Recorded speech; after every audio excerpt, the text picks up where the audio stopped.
Hi, welcome back to my channel. If you're new here, my name is Tiffany and today we are doing April's reading wrap-up. So I did do a mid-month wrap-up and I will go ahead and link that in the cards and in the description so that way you can hear me talk about those books. Although it was only 4 books, so I didn't read a lot at the beginning part of the month. The second half of the month was mildly better, where I read 5 books instead of 4, but I'm also still in the middle of 2 books, so there's 2 books that I didn't quite get to finishing, but I'm currently enjoying, and one of those is All Things Wise and Wonderful by James Herriot, and then the other one is The Cost of Discipleship by Dietrich Bonhoeffer. So both of those were books that I was hoping to finish this month and didn't start them till later in the month.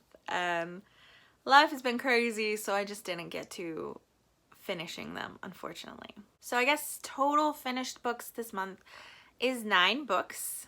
I listened to 3 of these books entirely on audio, and then 1 book I read part of it and listened to part of it. So out of the 9 books that I read, I had 2 middle grade, 2 YA, 2 mystery/thrillers, 1 classic, and 2 memoirs. And my ratings range anywhere from a 2-star to 1 5-star. So some of these books I already went over in my mid-month wrap-up, so I'm not really going to talk about them at all, but earlier in the month I did read The Idiot by Fyodor Dostoevsky, which I gave 3 stars to.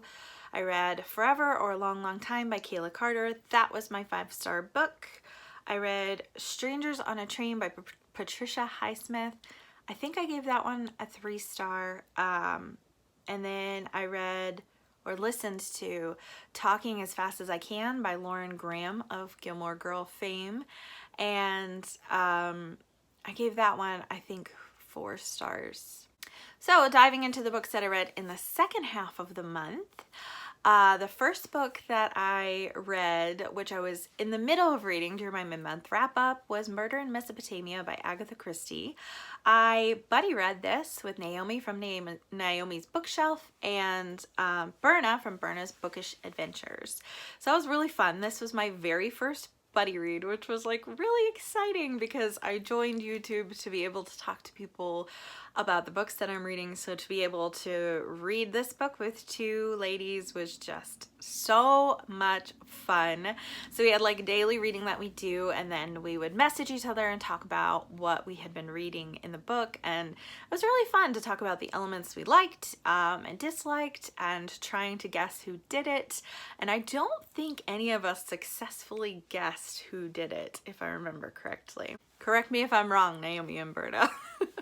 So, Murder in Mesopotamia is an Hercule Poirot novel, which is my favorite. I love Poirot. He is my favorite of Christie's detectives. So in this book, we actually have a nurse who has been assigned to a patient in Mesopotamia, and the book is narrated by her. So she goes to take care of this woman who is the wife of a leader of an archaeological dig.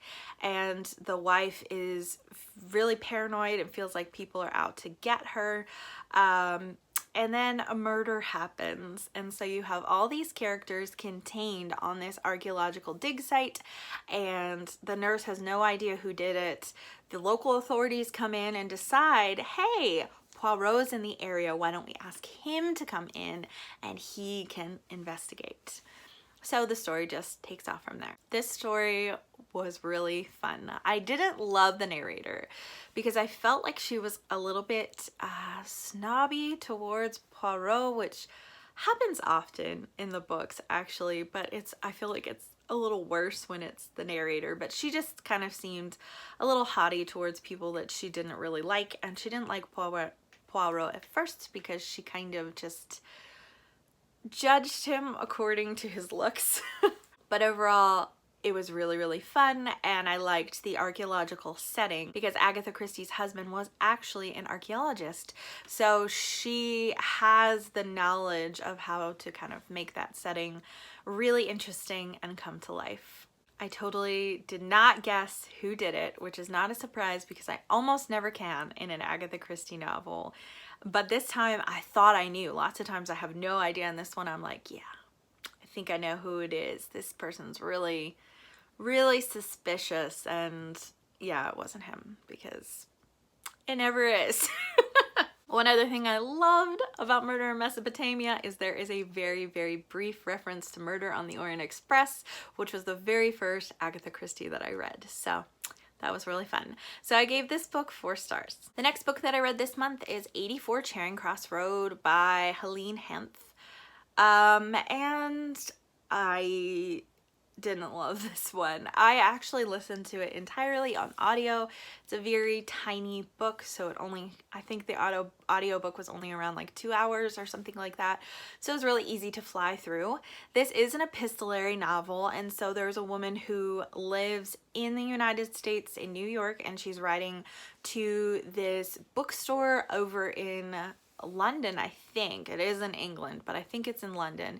And it's basically their correspondence back and forth, but they are actually letters that Helene Hanff wrote to the booksellers, and you know, over time they just she develops relationships with these people and writes back and forth with them, sends them things, and yeah, there was a lot of banter in it that was kind of witty and fun at times. And the thing I love the most about the audiobook is that each person's letter, each person has a different person voicing them, narrating them, however you want to put that.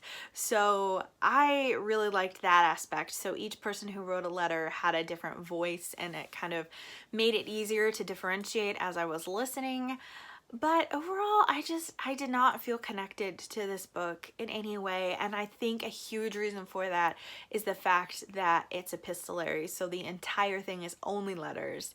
And I struggle with those books, but I had heard a lot of people recommend 84 Charing Cross Road and say that it was a book for book lovers, and so I had to give it a try. But I gave this book 2 stars because I felt like it was boring, and I felt no connection to anyone in this book at all. And not only would I not reread it, but I would not recommend it to anyone. And I feel like this is a very unpopular opinion because a lot of people absolutely love this book, but I just was not a fan. The next book that I read this month is Long May She Reign by Rhiannon Thomas, and I actually have a dedicated review for this book.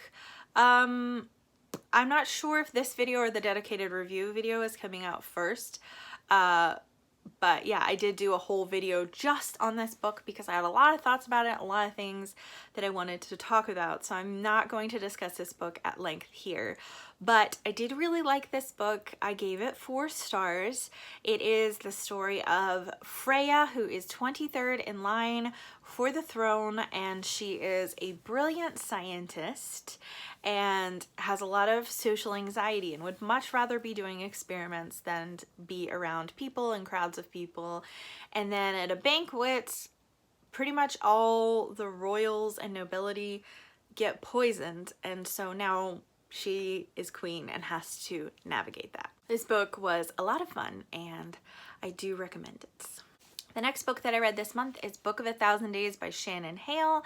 This was my book for Chantel and Intentional Life's Read Your Bookshelf Challenge for the month of April. So yeah, I was really looking forward to this one. I bought it semi-recently. It is a fairy tale retelling of a very obscure Grimm's fairy tale called Maid Maleen, which I haven't read. I still haven't read.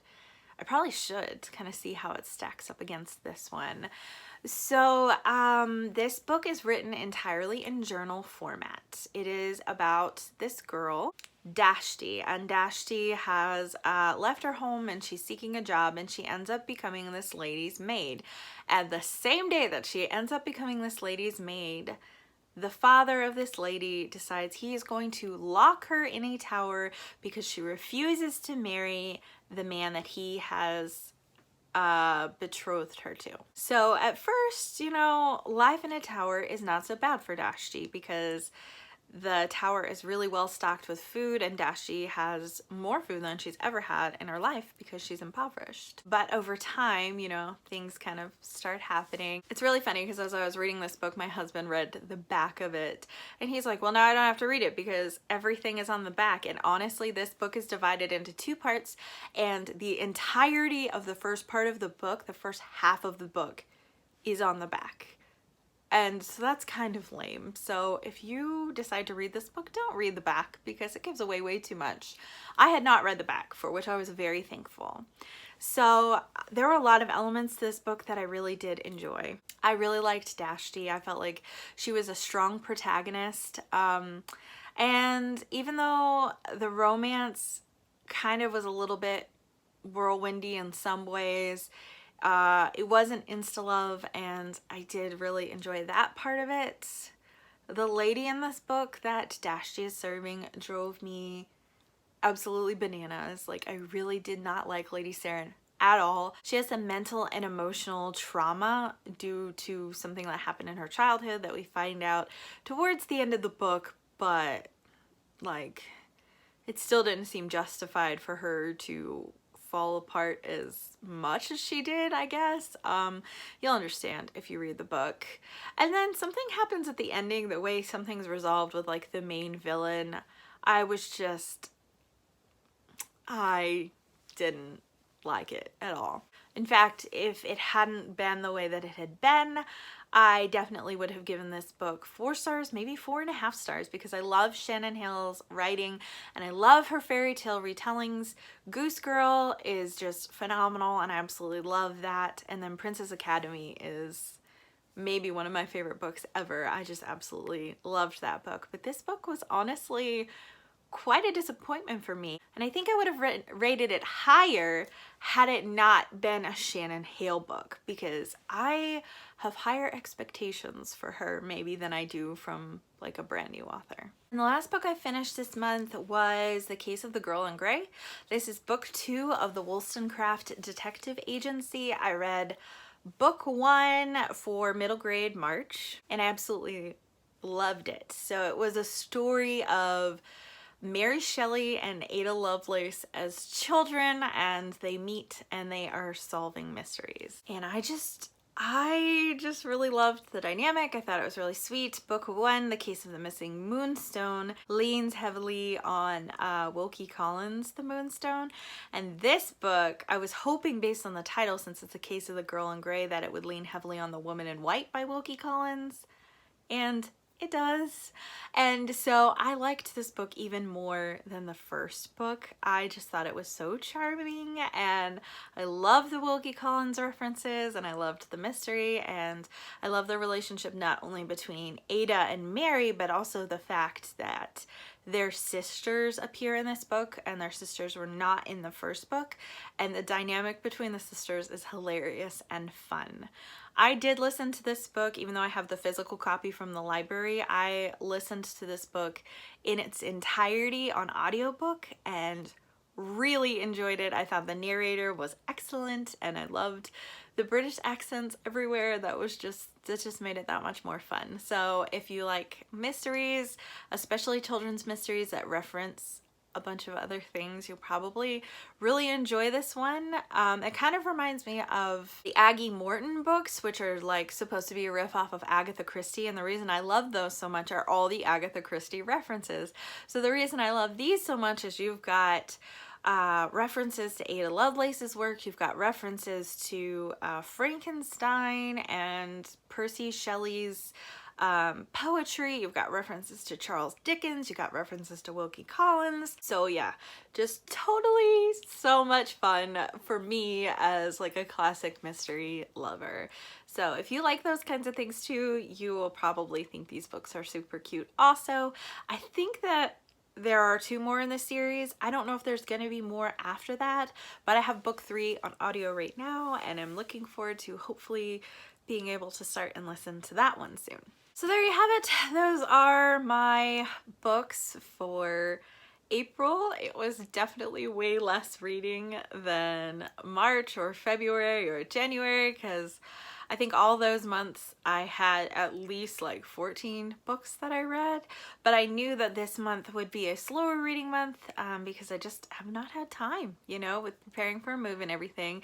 And I'm certain that May will probably be even less unless I listened to a ton of audiobooks. So we'll just see. We'll see what May has in store. Like I said, I am still in the middle of 2 books that I did start like the last week of the month. So those will end up being on May's wrap up.